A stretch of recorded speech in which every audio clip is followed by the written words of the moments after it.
Step into the shadowy world of one of Canada's most notorious murder mysteries.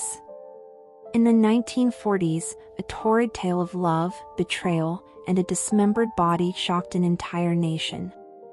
This is the twisted story of Evelyn Dick, the Black Widow of Guelph. Welcome to Claws and Crime Chronicles, where we dive deep into the dark and enigmatic world of true crime and mysteries. Join us as we unravel the enigmatic life of a woman whose secrets ran as deep as the gruesome crimes she was accused of, a true crime, known as the Torso Murder. The torso in question came to light on Saturday, March 16, 1946.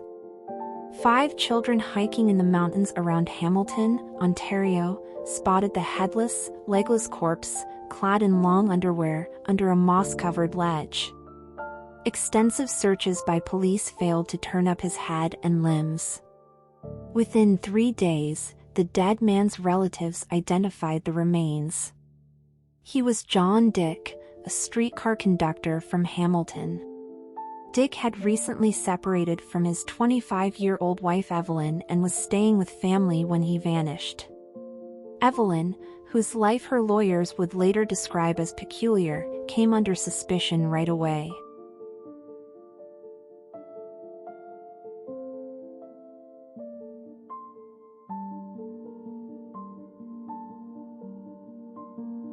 Donald and Alexandra McLean welcomed. She was born in Beamsville, close to Niagara Falls, and the family relocated to 214 Rosslyn Avenue in Hamilton a year later. Her father was a streetcar conductor on the Hamilton Street Railway and ultimately rose to a position in administration where he had access to corporate funds. Evelyn did not have a particularly joyful upbringing.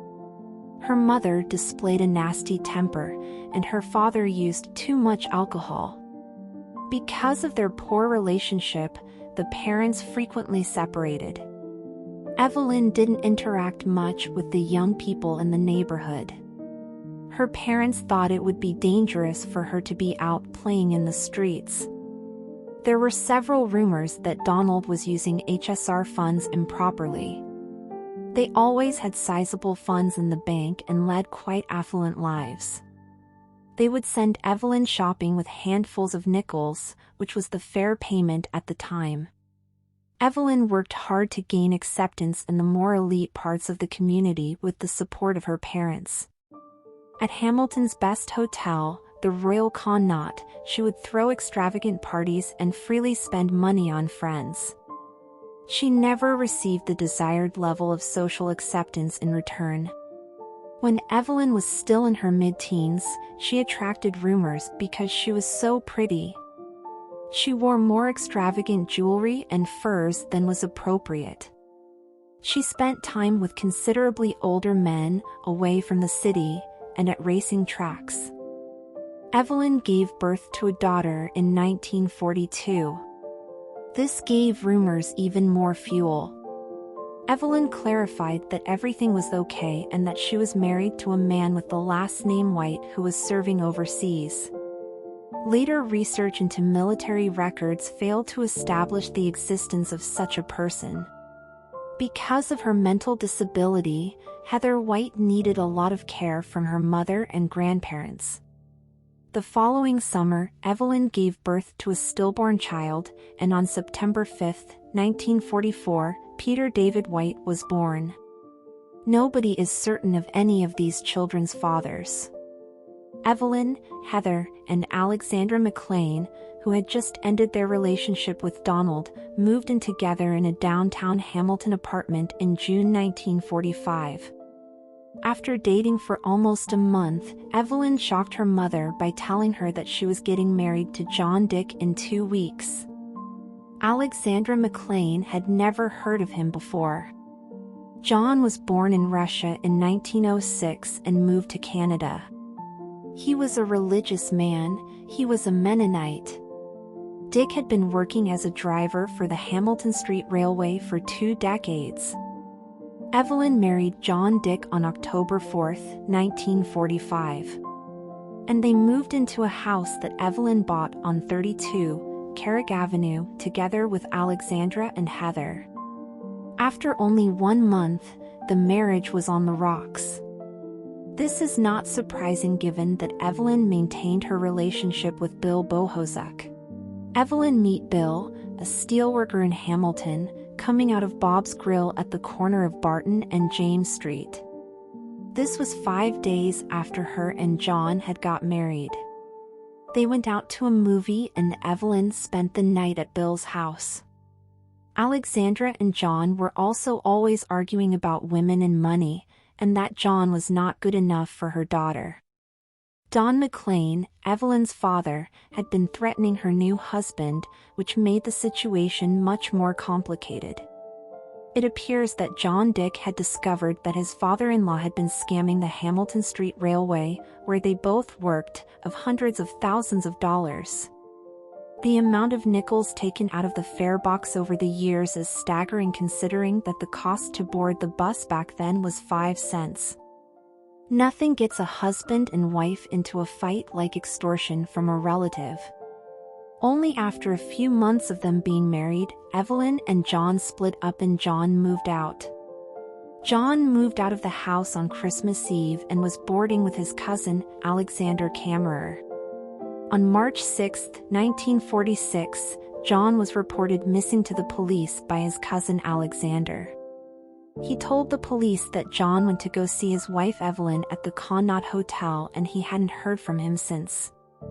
On Saturday, March 16, 1946, when a group of 5 children found what they thought looked like the body of a headless pig laying partway down the side of Hamilton's escarpment, or what locals call the mountain. Their find was, in fact, the torso of an adult male. The head, arms and legs were missing and nowhere to be found. A deep cut in the abdomen told investigators that someone had tried to cut the torso itself in two. Police came to the conclusion that they had discovered the remains of 39-year-old John Dick, a conductor for the Hamilton Street Railway, after doctors positively identified the remains and his brother-in-law provided a confirmed identification. Evelyn was then taken to police headquarters for questioning soon after the body was identified. What followed was astounding to investigators. Evelyn Dick responded to the news that the torso belonged to her husband by remarking, "Don't look at me. I don't know anything about it," then proceeded to tell a story about a Natalie-dressed Italian hitman kinda guy who arrived at her door looking for John.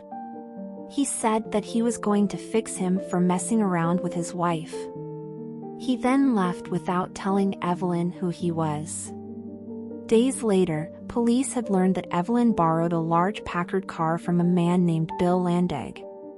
Landag received the car back with blood covering the front seat, the seat covers missing and bloody clothing in the back.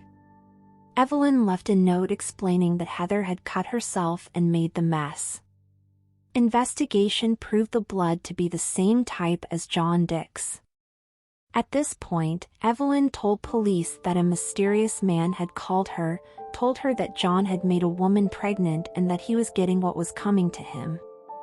The man then asked her to meet her so that he could borrow a car. Evelyn explained that she met the man and he had a large sack with him. He told her it contained part of John. Evelyn's story went on to say that she drove this man and his cargo to the dumping site. Evelyn took police on the route that she claimed they followed. When asked if it was at all alarming to her that her husband's body was in the vehicle, she said that she wasn't happy about his demise, but that it was a pretty mean trick to break up a home, referring, evidently, to the woman who Dick had allegedly impregnated. She emphatically denied conspiring to kill her husband. Evelyn's responses and demeanor were inappropriate. It was no surprise to those who dealt with her that psychiatrists later found her to be on the borderline between having dull normal and moron-like intelligence. In addition, it was reported that she had the mental capacity of a 13-year-old girl. Later, Evelyn changed her story again and signed a second statement regarding the involvement of Italian killers, hired by Bill Bohozek. During all of this, investigators at the Dix Carrick Avenue residence made a gruesome discovery: a beige suitcase in an attic trunk. The suitcase was filled with concrete, and in the concrete were the remains of a baby boy, Peter David White. Alexandra McLean told police that she had seen her husband with this trunk the day before and told her to get the hell out of the room. Faced with this turn of events, and having been told that Bohosuk had been brought in for questioning, Evelyn Dick told yet another story. She said that Bill Bohosuk had murdered the child and John Dick as well. Incriminating evidence such as bullet holes in a pipe, a revolver and cartridges, saws and blood-stained shoes that were almost certainly John Dick's were found in Donald McLean's basement. Evelyn Dick, Bill Bohosuk and Donald McLean were charged with the murder of John Dick. In her first trial, Evelyn Dick was found guilty of John Dick's murder. She was sentenced to death by hanging. Although she had probably not killed John with her own hands, Evelyn Dick was guilty by participating in the planning and carrying out of the crime. When the case was heard on appeal, the verdict was overturned because, it was ruled, Evelyn's statements to police were improperly admitted into evidence and that the trial judge had not properly instructed the jury. Bill Bohosuk and Donald McLean were held for an unheard of length of time before their joint trial was to take place. Bohosuk was released because Evelyn Dick, the only witness prosecutors had, refused to testify. Donald McLean was found to be guilty as an accessory after the fact and sentenced to 5 years in prison. Evelyn, however, was not so lucky. She was found guilty of manslaughter in the death of her infant son and sentenced to life in Kingston Penitentiary. Evelyn Dick was released on parole in 1958. Though rumors abound, there is no official word on what happened to Evelyn Dick after she did her time. If she's still out there, she would be 103 years old. The case highlights the challenges of prosecuting complex murder cases, especially when forensic science was not as advanced as it is today. While Evelyn Dick's acquittal in the murder of her husband might have been due to insufficient evidence, her conviction in her son's murder shows how persistent law enforcement can be in seeking justice, even if it takes time to gather the necessary evidence. Evelyn Dick's story is a reminder of the intricacies and uncertainties often involved in solving historical crime cases. It's a fascinating tale that continues to captivate the interest of those intrigued by true crime stories.